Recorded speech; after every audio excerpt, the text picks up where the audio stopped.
I feel really angry. I feel like the government's not on our side. It's not on the side of the students. I don't know what they're thinking. I don't know how it started. I'm sure it started with economic crisis, but then it's like, are you really thinking of us students?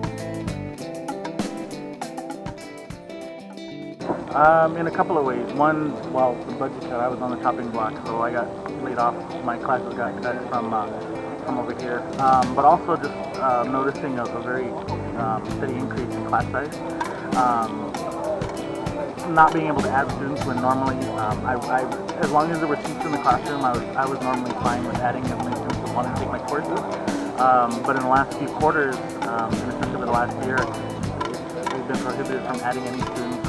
Let me be honest and say when it first started, it didn't really bother me because freshman year I thought, okay, my rent's being paid into the dorms, I have my financial aid, I have money to spend, it's not affecting me, I have all my classes. But then starting summer quarter, I had to pay tuition out of pocket. So that means we have had to close the door to half of our students that would have been here. So these are students that could have been here that are not. Second year, I'm a psychology major. Thank God I didn't have to do any prerequisite classes, and I tested out of many as I can.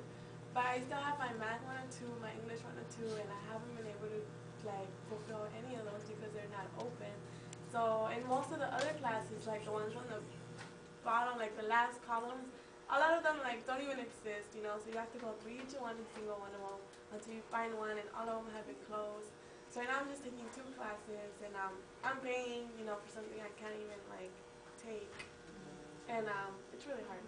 What does that do in terms of graduation? It makes it longer. You have to you know, I'm probably not going to be able to graduate 4 or 5 years. It might take me 6 years. So Math 102 and English 102, that's the basic college math and English class. She cannot even get into the required. You have to take Math 102 and English 102 in order to graduate with a degree. Dr. King, I'm a professor in the psychology department. I was wondering, how many of you have had trouble getting into classes this quarter? Okay.